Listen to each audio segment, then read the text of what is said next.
welcome to Man with a Wok, where we bring the heart of East Asian cuisines right into your kitchen. I'm Kwoklyn, and today we're embarking on a culinary journey to Thailand, a country renowned for its vibrant street food culture. From the bustling streets of Bangkok, I'll be showing you how to whip up 3 Thai classics that promises to tantalise your taste buds. So grab your wok and let's dive into the flavours of Thailand.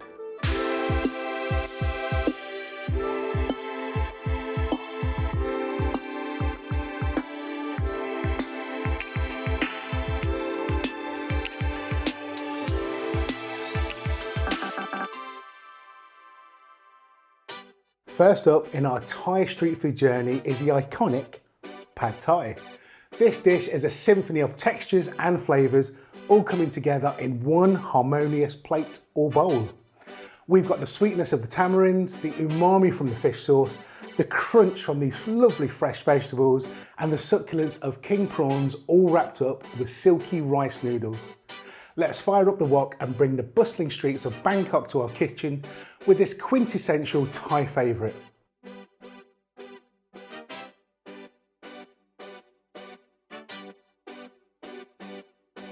I grew up in this very building. This used to be Mum and Dad's Chinese restaurant. Now, flat rice noodles were always on the menu, especially at staff dinner. And it wasn't until my late teens that I discovered Pad Thai, which was basically flat rice noodles, but cooked in a completely unique way. Today, I'm going to show you how to cook my Pad Thai. So in front of me, we have a myriad of ingredients that you wouldn't necessarily always find in a Cantonese restaurant. Fish sauce we use in Cantonese food, but we have fish sauce. It's used right across the East Asia. Peanuts. Sometimes we use them, sometimes we don't. Now this stuff here, tamarind paste, it brings that sour note and really brings it to life. Now obviously, because we're adding this tamarind, we've got some sugar, which is going to offer that sweetness. Obviously we have our rice noodles. These are dried rice noodles, which we're going to just pre-cook these before we cook our Pad Thai. For our fresh ingredients, I've got some bean sprouts, a carrot, lime juice. Again, there's that sour note that we don't always get in Chinese food. Some garlic, spring onions of course, and some lovely juicy fat king prawns. And just behind me on my left, we have some coriander, which we're just going to garnish the dish off. Now that my water's boiling, I'm going to add roughly half a packet of this thick rice dried noodle. This is going to take about 3 or 4 minutes to soften. So while these are doing their thing, we can do our thing over on the chopping board. So I'm just going to grab a glass jug. Now we're going to add some tamarind paste, roughly 2-ish tablespoons are going in here. Our fish sauce, some sugar, and about half a lime. Now if you don't have one of these guys, these are brilliant and you don't waste anything. So in this goes, and we're just going to get all of that juice out of this lime. Lovely. Let's just give our noodles a quick stir so they're not sticking on the bottom. Now, the tamarind's going to add the sour note along with the lime. The sugar is the sweetness, and that fish sauce is the saltiness. So we have sour, we have sweet, we have salty. Now I need to mix this so it's combined completely and all of that sugar has dissolved. And then this is going to be our amazing sauce that goes over these noodles. All right, there's that one done.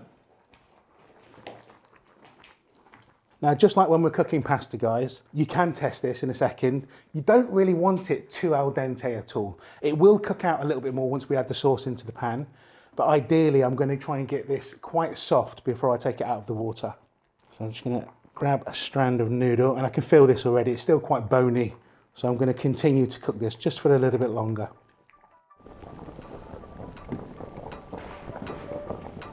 Now that my noodles have softened, I'll drain the water and they're ready to use immediately. If you plan to prepare them in advance, just give them a rinse under cold water and let them air dry. Next, start with a handful of bean sprouts, then peel and mince 2 cloves of garlic. Finally slice your spring onions and carrots to match the length and thickness of your bean sprouts. This not only makes the dish aesthetically pleasing, but also ensures each bite is enjoyable and easy to pick up with chopsticks. Don't forget to chop some lime wedges, which we'll use to add a vibrant zing at the very end of cooking. And lastly, lightly beaten egg. As in many Asian dishes, we'll swirl this through at the end to create those beautiful eggy ribbons throughout our noodles. Now that all of my ingredients are ready, it's time to start cooking finally. I'm going to add some oil. Now this is rice bran oil. The reason I use rice bran oil or groundnut oil is because it can take a higher temperature, especially for stir frying. And we're just going to drop our king prawns in until they go a nice pink colour.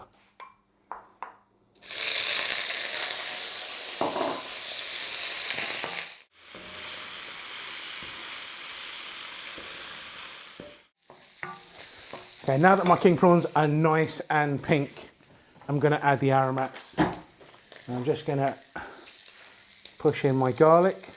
This is minced.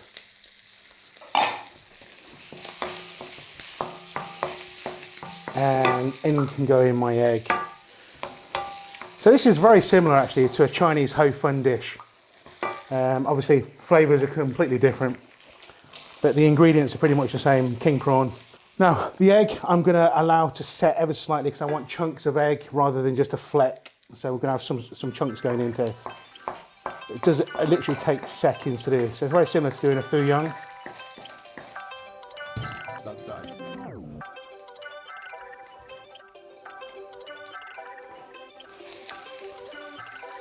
And as soon as the noodles have gone in can go my tamarind paste or the sauce.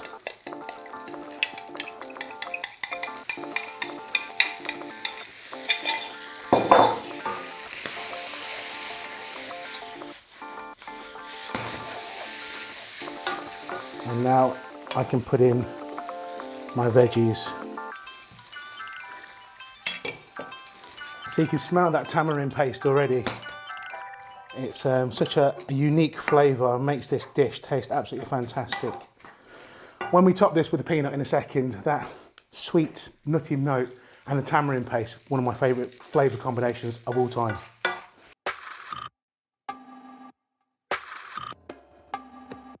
Finally, we're going to add my bean sprouts. So the bean sprouts are going to add that crunch along with the carrots. Also the carrots, there's also that hidden secret of the sweetness from the carrot as well. And then we have that salty fish sauce.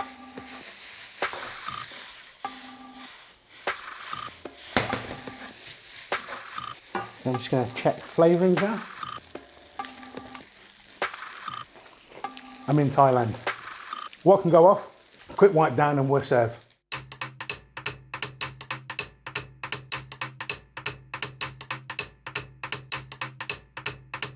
I'm now going to sprinkle just with a little tiny bit of peanut powder. And again, this is my favourite flavour combination. Just that peanut flecking through with that tamarind, that sour tamarind and lime, and then you've got the sweetness from the sugar. And of course, if you like cilantro or coriander, we're just going to grab a few leaves of coriander and we're just going to pop that on top too. Might as well use that one. And there we have it, guys. This is my nod to the classic pad thai from Thailand.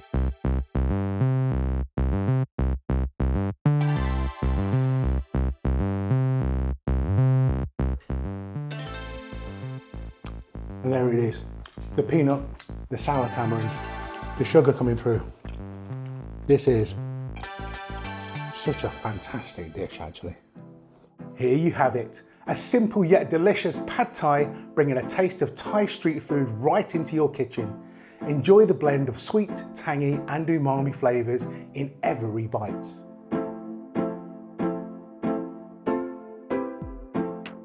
Next, we dive into the zesty and aromatic world of Tom Yum Goong, a spicy shrimp soup that's sure to awaken your senses. This dish is a masterclass in balancing the classic Thai flavours of sour, spicy, salty and sweet. With lemongrass, galangal and kaffir lime leaves, we're crafting a broth that's as vibrant and lively as Thailand itself.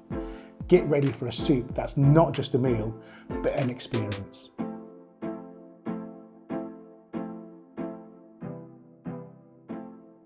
I love hot and sour soup. It's probably my most favoritist soup ever.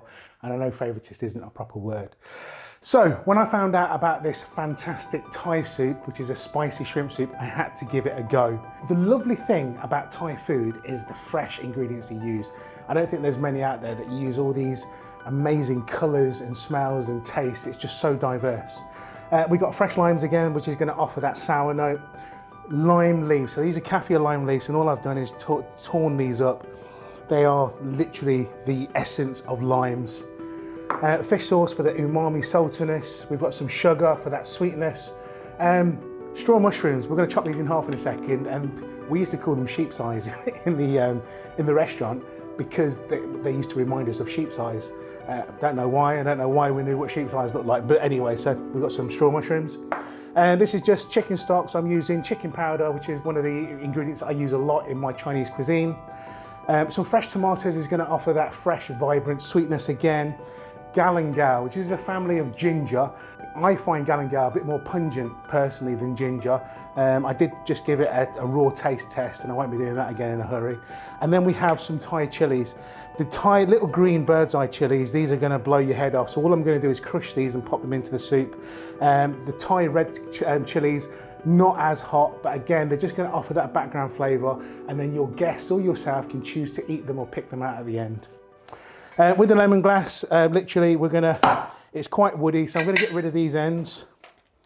And using a big heavy chopper, we're just going to crush this, and we're just going to take off that outer layer because it's going to be very, very woody.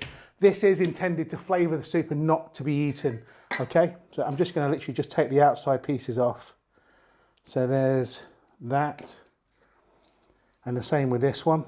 And we're going to use all of that now. It's been crushed. We're releasing those oils and those flavours. The galangal, again, you can see that it's been washed already. And then I'm going to take the first slice off. And I need about 3 slices. Again, this is pungent stuff. So 3 slices of galangal. My chilies, exactly the same with the lemongrass. It's there to flavour the soup. So I'm just going to crush these just to impart some flavour in a second. So just using the flat of my chopper, I'll crush those.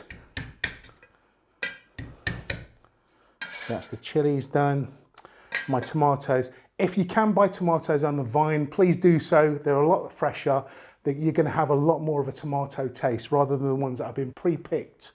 Okay, so we're just going to take these off the vine now. And we're going to chop these roughly into quarters, depending on how big your tomatoes are. So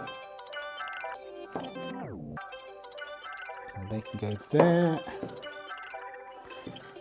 Now, when you're cooking at home, guys, the bigger the chopping board, the better, I think. It just means that you can chop the ingredients and you've still got room to work. We're going to juice limes in a second, so I'm just going to chop these ready, and then we're going to use our juicer. You don't have to chop these in half. I'm going to do a couple, just to show you what they look like in the middle. And so there's the inside of a straw mushroom. And again, as children, we used to say that these used to look like sheep's eyes, but that's what it looks like on the inside. But I'm not going to chop those, they can go in as they are.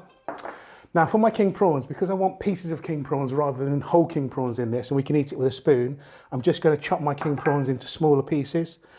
So I might just chop them in half like that, and then in half again. So again, just be careful. Flat of your hand, flat of the chopper, chop them in half and then in half. So they're into quarters, I guess. In half and in half.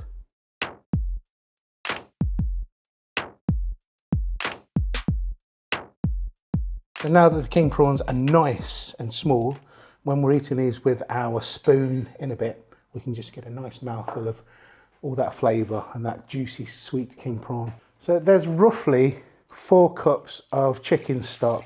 So that was about 2 tablespoons of the chicken powder with some boiling water, just to give me a stock. Now to this, first of all, I want to try and get the flavours of the lemongrass and the chilies and the galangal. So what I'm going to do, I'm going to pop my lemongrass in, along with my 3 slices of galangal and my chilies. And once I've brought this up to the boil, I'm then going to take it down to simmer, and I'm going to leave it alone for around about 10 minutes just to get those flavours really infused into that stock.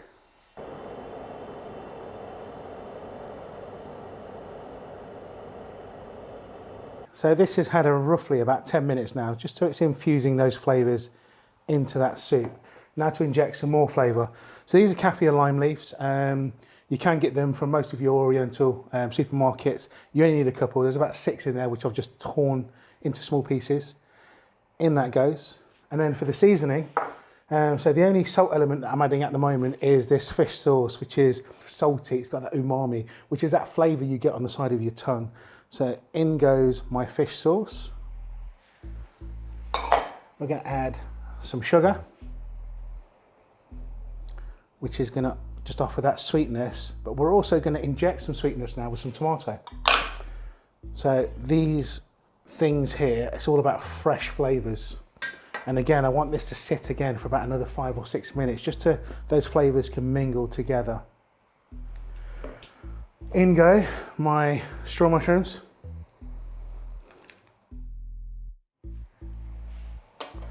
King prawns we're going to put in right at the last minute. They only need about 2 or 3 minutes. I don't want them to shrivel up into little things.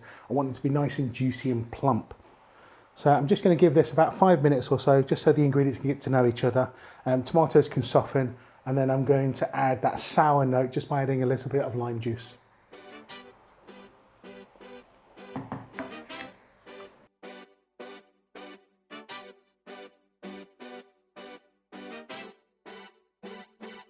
My soup has had roughly 5 minutes now with the tomatoes and other bits added.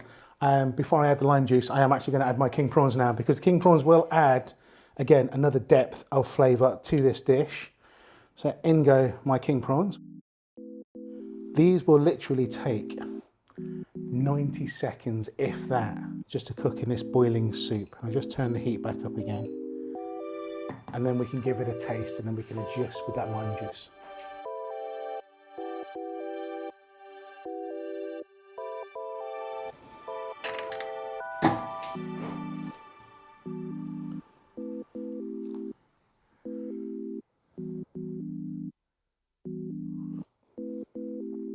Oh wow, there's such a depth of flavour in now already. But now this is the trick.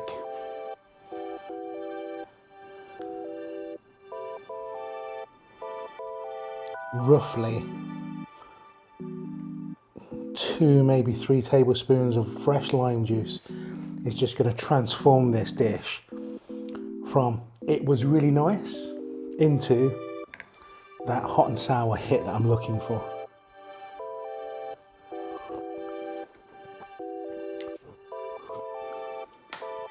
Okay, it needs a little bit more lime.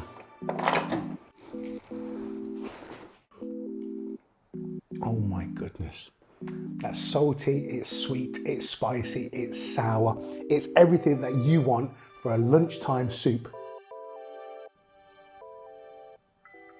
I'm just going to whip out the galangal and the lemongrass, because you're not supposed to eat these. They are really just there to flavour the dish. I'll leave the chilies in there. Now that's your choice if you're going to try and eat a fresh chili or not. Time to serve this soup up now.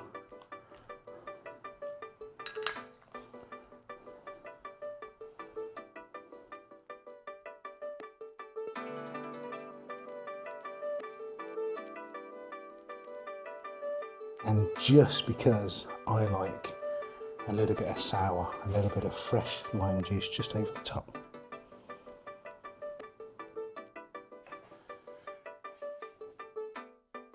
Here we go.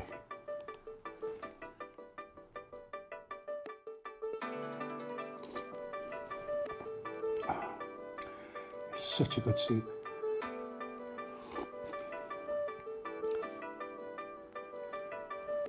"15 minutes and you could have something just like this on your table."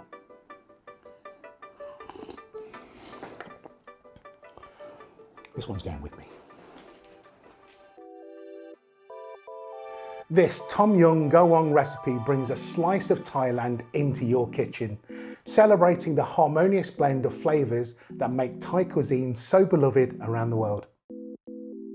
To sweeten our culinary adventure, we will end with mango sticky rice a beloved Thai dessert that combines the tropical sweetness of ripe mangoes with the rich creaminess of coconut milk. This dish is simplicity at its finest, proving that you don't need complex techniques to create something truly delightful. There are lots of different rices that you can buy, from the Thai fragrant rice to the jasmine rice to the long grain to the short grain. Today we're using a Thai glutinous rice, so when this cooks it plumps up and goes really, really sticky. Perfect for desserts, but you could also use it for savoury dishes too. So this is one of my favourites. This is actually a dish that I cooked about 10 years ago with my daughter when she was about this big. And it's basically rice, coconut milk and a bit of sugar, everything that children love really. This is my mango sticky rice, but you haven't got to use mango. There's a little twist at the end. Basically, you can top it with anything that you love. We're going to begin by rinsing the rice. So there's all the rice in there. And if you want to follow me over to the sink, come on you. And we're just going to rinse the rice once or twice, just until it's a little bit clear. I'm using a little bit less because we are going to finish this off with some coconut milk in a bit. So that should be about fine now. And we're going to put it onto a medium-high heat, and we're going to bring this to the boil.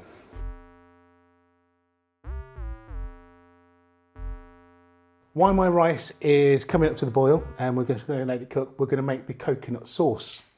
So I'll just grab another saucepan and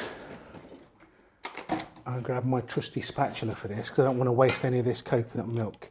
And I'm just going to pour this into this saucepan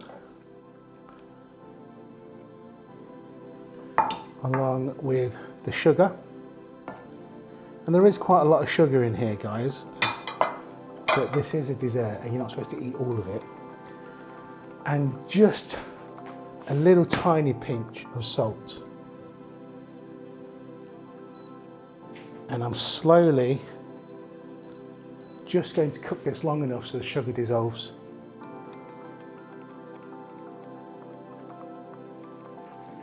Right, if you want to come and have a look inside of here, you can see now that that water has been absorbed. We've got these craters that are appearing. So we're about 1 minute away now from turning the heat right down to really low and then popping the lid on it just for 5 minutes or so. And then we'll incorporate that coconut milk.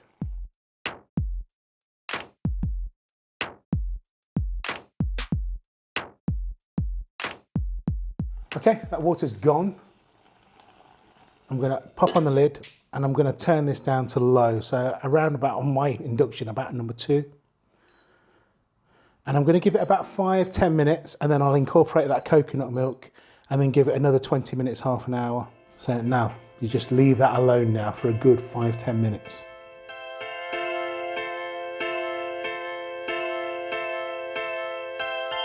My glutinous rice has just been sitting on a very low heat now for about 5-10 minutes.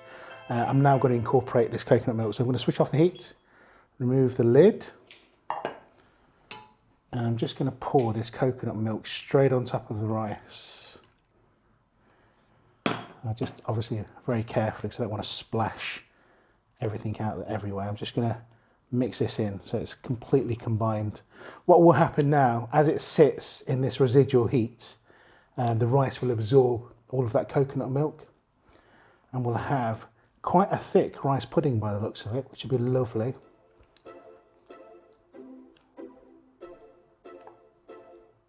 Okay, on goes the lid and literally forget about that rice now for at least 20 minutes, half an hour. So while that's doing its thing, let's grab my chopper and we can prep our mango.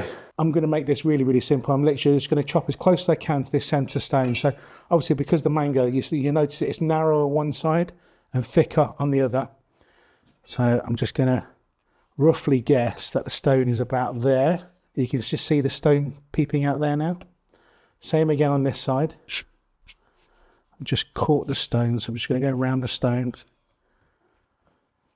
And then I find the easiest way is literally just to score the flesh now with the tip of my blade.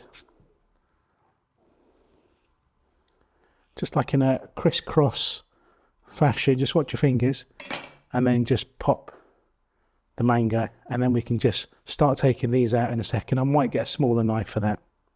Same on this one.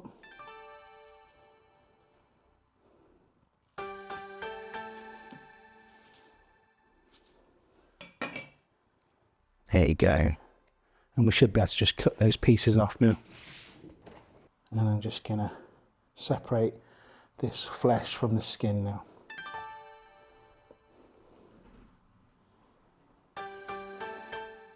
Okay, it's not bad really.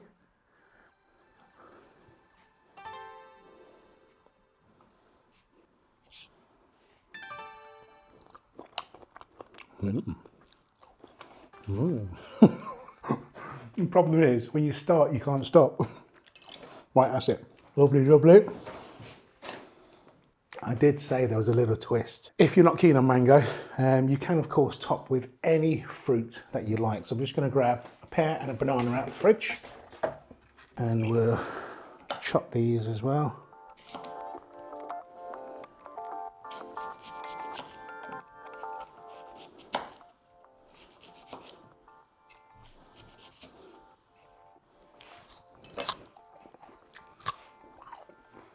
There's no point wasting the core, is there really? So.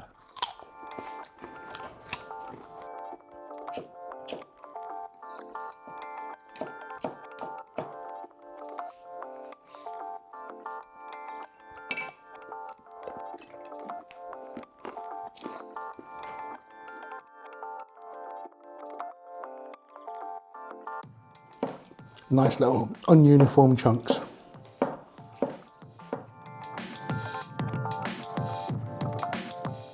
Oh, wow.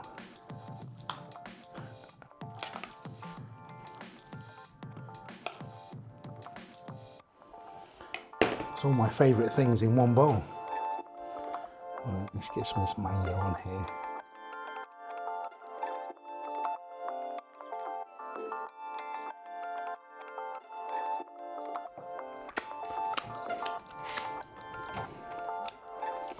You know what? I'm going to use a teaspoon. I'm going to savour this. There we have it. My mango sticky rice. Let's give this a go.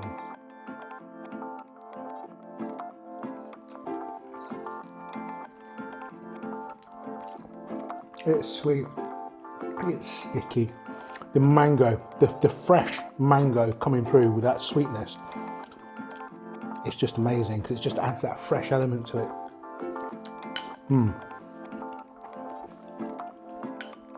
I think I've waited far too long to cook this again. Amazing.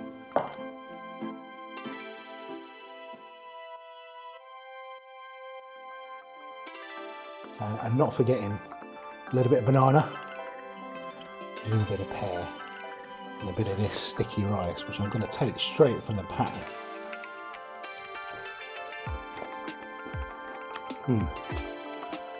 You can literally top this rice with anything you like. Mango sticky rice is a testament to the beauty of Thai cuisine, where simple ingredients and techniques come together to create a dish that's much more than the sum of its parts. Enjoy this sweet ending to your Thai culinary adventure. As we wrap up our Thai street food journey, we've explored the tangy and tantalising flavours of Pad Thai, delved into the spicy depths of Tom Yum Goong, and ended on a sweet note with mango sticky rice. Each dish brings a piece of Bangkok's vibrant street scene right to your home. Next time on Man with a Wok, we're turning up the heat with Korean barbecue. Discover how to master the art of grilling and create authentic Korean dishes that are sure to impress. From the savoury marinated beef bulgogi to the spicy and tangy kimchi jjigae, we'll explore the flavours that make Korean cuisine uniquely delicious. Join me, Kwoklyn, as we continue our culinary adventure across East Asia. You won't want to miss out.